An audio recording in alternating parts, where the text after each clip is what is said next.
हरियाणा में senior doctors की हड़ताल जारी है। बड़ी जानकारी दे रहे हैं आपको। डॉक्टर एसीपी की मांग कर रहे हैं। इमरजेंसी और ओपीडी सेवाओं पर इसका असर देखने को मिल रहा है। अस्पतालों में मरीज परेशान हो रहे हैं, तो 2 दिन की हड़ताल का आह्वान किया हरियाणा में डॉक्टर्स ने और आज हड़ताल का दूसरा दिन है। मरीज परेशान है, बातचीत से कोई हल नहीं निकल पा रहा।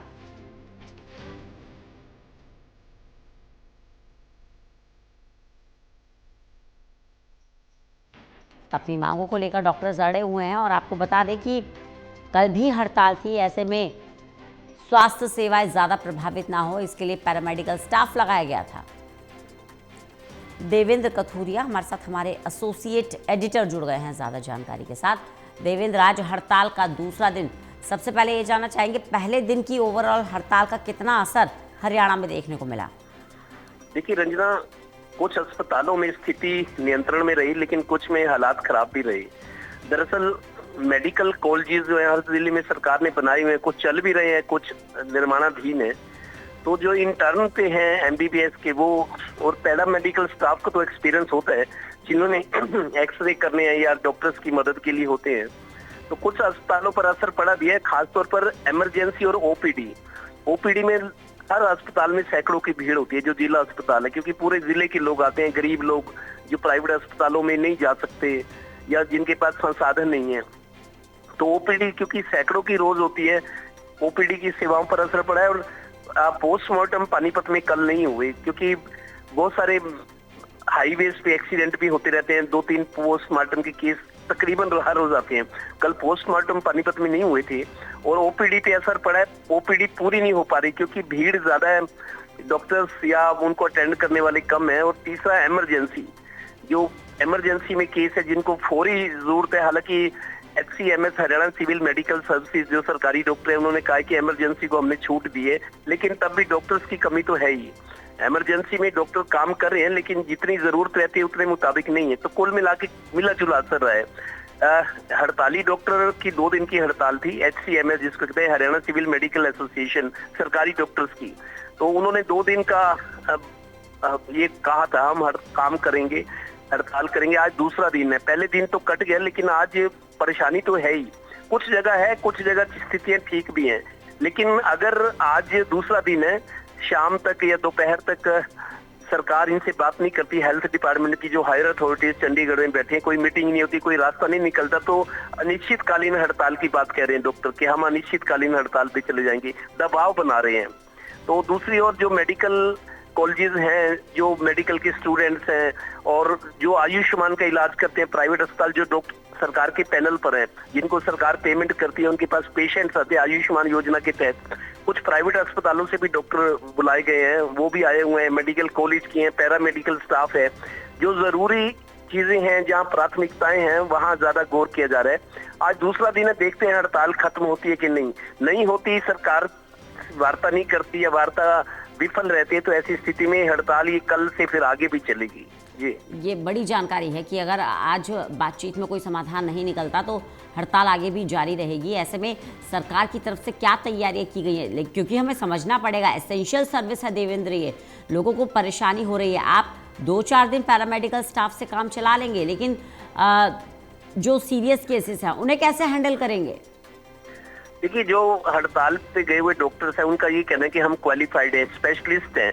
मान लो हार्ट का कोई स्पेशलिस्ट है, आर्थोपेडिक है, गायनी के केसेस बहुत आते हैं, कोई गर्भवती महिलाएं आते हैं, उनको फौरन इलाज की जरूरत है। तो जो स्पेशलाइज्ड डॉक्टर्स अगर नहीं होंगे तो केस मिस हैंडल भी हो सकते हैं, किसी की मौत भी हो सकती है, केस बिगड़ भी सकते हैं। और यही बात सरकारी डॉक्टर कह रहे हैं कि स्पेशलाइज्ड डॉक्टर की जगह अगर तुम इंटर्न से काम चलवाएंगे तो ये मतलब मरीजों के साथ अन्याय है। ये उनकी दलील है जो हड़ताल पर है। लेकिन सरकार और क्या कर सकती है? सरकार यही है कि किस स्थिति को किसी तरीके संभाला जाए। अगर हड़ताली डॉक्टर से आज हेल्थ अथॉरिटीज की, सरकार की पहल पर बातचीत नहीं होती, बातचीत होती है तो बात नहीं बनती, तो स्थिति में हड़ताल तो कल भी रहेगी, तो स्थिति खराब हो सकती है। फिलहाल बहुत सारे हमने देखा गरीब मरीज हैं रंजना, एक पर्ची ओपीडी की, जैसे प्राइवेट हॉस्पिटल में पर्ची डॉक्टर खाली देखता है, उस पर दवाई लिख देता है, एडवाइस देता है, 3 से 5 रुपए फीस है खाली पर्ची से ही कई डॉक्टर लाखों रुपए दिन, जो मियां बीबी डॉक्टर अस्पताल चला रहे हैं, जो खाली ओपीडी करते हैं, चेक करके पर्ची पे दवाई लिखते हैं, एडवाइस करते हैं कि आपको क्या इलाज की जरूरत है, उसी में 300 से 500 रुपए की पर्ची फीस है डॉक्टर की। तो जो गरीब आदमी है, जिसके लिए रोटी मुश्किल है, जिसके लिए गुजारा करना मुश्किल है, वो 500 रुपए डॉक्टर की फीस कैसे देगा? फिर दवाइयां लेनी होती है, और दवाइयां भी जाहिर है बाहर से ही लेनी पड़ेंगी। सरकारी अस्पताल में ये होता है कि डॉक्टर देख लेते हैं, देखने के बाद दवाई भी वहीं मिल जाती है, तो गरीबों की बड़ी मदद हो जाती है। जो मजदूर तबके के लोग हैं, गरीब हैं, जो ताजी कमाते हैं, 500 रुपए दिहाड़ी मिली नहीं मिली। यूपी के बहुत सारे लोग फैक्ट्रियों में काम करते हैं, किसी के पास रोजगार है, किसी के पास नहीं है। फैक्ट्री वाली ठेके पे काम करवाते हैं, काम होता है तो ठेकेदार के जरिए लेबर को लेते हैं, नहीं तो खाली हैं। जो दिहाड़ी मजदूर मेसन्स हैं, जो ये मिस्त्री का निर्माण कार्य करते हैं, उनमें से भी बहुतों को दिहाड़ी कभी लगती है, कभी नहीं लगती, तो बहुत सारी परेशानी है। सरकारी अस्पताल एक ठिकाना है ऐसे लोगों के लिए, चलो दवाई भी मिल जाती है और डॉक्टर देख भी लेता है। लेकिन आप प्राइवेट अस्पताल में तो ऐसे लोग जा नहीं सकते ना, ऐसे 10% भी लोग हो तो उनके साथ तो ये दिक्कत है ही कि प्राइवेट अस्पताल में जा नहीं सकते और यहाँ डॉक्टर्स नहीं है। बिल्कुल, तो कुल मिलाकर परेशानी तो सबसे ज़्यादा जो हो रही होगी वो मरीजों को ही हो रही होगी। ऐसे में बातचीत के ज़रिए इस पूरे मामले को सुलझाने की क्या कोशिश हो रही है? क्योंकि साफ साफ दिखाई दे रहा है देवेंद्र, एक तरफ डॉक्टर्स हैं जो एसीपी की मांग को लेकर अड़े हुए हैं, दूसरी तरफ बातचीत की शुरुआत तो लगातार कहा जा रहा है कि करेंगे, होगी, समाधान होगा, लेकिन ऐसा कुछ होता नजर नहीं आ रहा है। बेचारी जनता बीच में पिस रही है। ऐसे में जो एसीपी की मांग है क्या है? देखिए, एसीपी की मांग है, इनकी सर्विस से रिलेटेड फैसिलिटी होती है।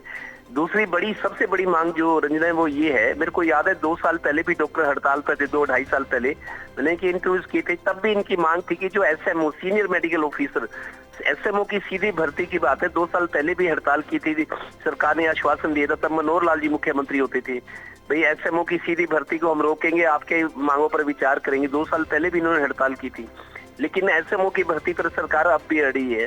तो उसमें ये है कि जो मेडिकल ऑफिसर एमबीबीएस की पढ़ाई पूरी करने के बाद नौकरी ज्वाइन करते हैं सरकारी, उनका ये कहना है कि 15-15 साल, 10-10, 15-15 साल इसी पोस्ट पे रहना पड़ता है।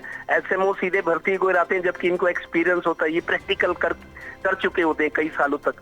तो इनका ये कहना है कि एसएमओ, सीनियर मेडिकल ऑफिसर, जो सेकंड स्टेप है एंट्री के बाद, तो उनको डायरेक्ट भर्ती मिल रही है, तो हमारी प्रमोशन पर असर पड़ता है।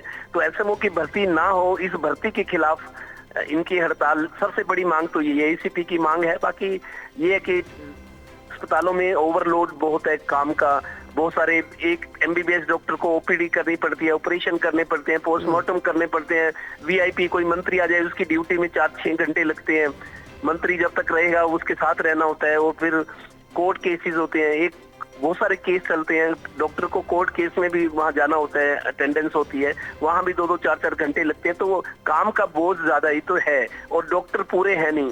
जितने डॉक्टर भर्ती होते हैं उतने छोड़ ही जाते हैं, क्योंकि प्राइवेट अस्पतालों में चले जाते हैं, कोई विदेश चला गया। समस्याएं बहुत गहन है। जी जी, चलिए, बहुत बहुत शुक्रिया देवेंद्र, हमारे साथ जुड़ने के लिए इस जानकारी।